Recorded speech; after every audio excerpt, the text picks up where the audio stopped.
Hello and welcome to another weekly wind-up. My name's Dave Hodgson.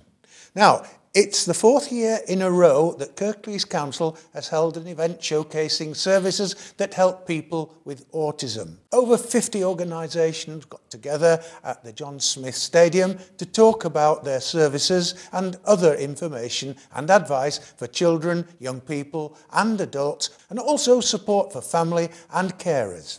KLTV's news crew were there to capture the event.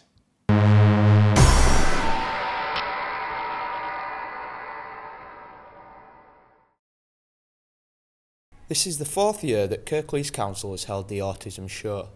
Its success has built from year to year. Over 50 organisations offering services and support in Kirklees had stalls at the event to offer information and advice for children, young people and adults with autism, their parents and professionals. We spoke to Anne and Judith from Kirklees School about the service they provide. Yes, we were redesignated in April 2015 as a school for autism.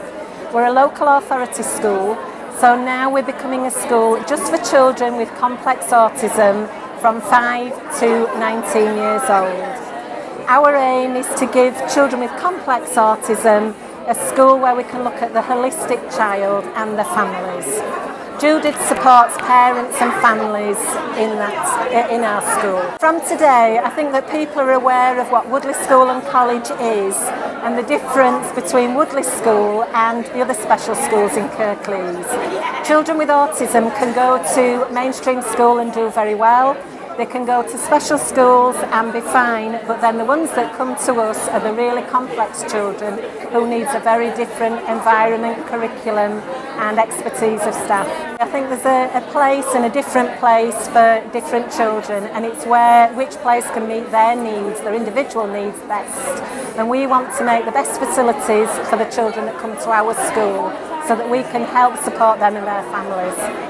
Well, for the pupil, the outcomes come out in their attainment levels, and the fact that they actually want to come to school is a very good move for the ones coming to special school, to Kirklees School. And the parents are grateful for the help and support, because obviously it's not just a 9 till 3 o'clock. For them it's 24 hours, and some parents need more support than others.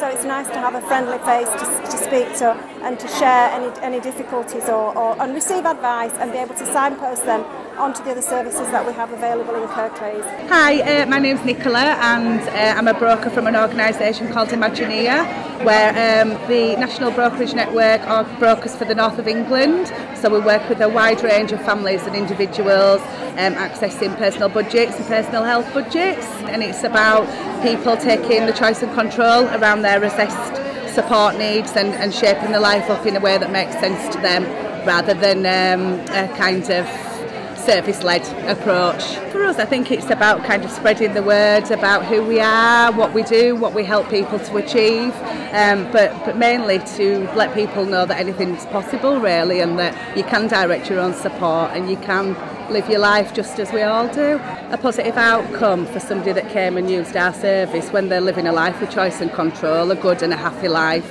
and that their aspirations and hopes and dreams are recognised. I think it's fantastic, and it's about creating connections with the third sector and voluntary organisations, as well as kind of your statutory stuff. So I think, it's about sharing all the good stuff that's going on, for people, and increasing people's choices. Audrey Spencer has a niece with autism. We spoke to her about her experiences of caring with someone with autism and the services available for them. I'm actually an auntie of a young lady who has autism, my niece. So I do quite a bit of care with her, supporting her mum and sister with kind of advice and support. I also work for the local authority, so I do know a little bit about some of the things that are happening within the organisation. I think for us it's been really difficult in terms of my niece getting older. She's now reached adulthood, so transitioning from children's services into adult services, knowing what's available for her. If there is anything available for her that will meet her needs, because she's quite complex in some of the things that how she portrays herself with her autism. So for her, it's about having key services that know her needs, that understand her needs, and that are available to have the resources to support those needs as well. If something's been upsetting her routine, you know that she's when she's unhappy. So if something at school's not working, if something within a respite services might not be working, if she goes out in the community, or she might get a funny look from somebody, if her reactions gauge how we know whether she's happy or not. For my sister, it's more, and for the families as well, I suppose, when we know she's singing, because she's quite articulate with the singing, so if she comes home and she's depressed, straight off, and I think that has a knock-on effect to kind of how, how we gauge kind of whether things are working or not. If somebody hits crisis point, let's not be reactive in terms of trying to plaster over a situation. Start from the beginning, look at the reasons why people are hitting crisis and what possibly needs to be put in place in the long term to support somebody, rather than short-term measures, because they may hit crisis again, and you don't want to go back to the beginning.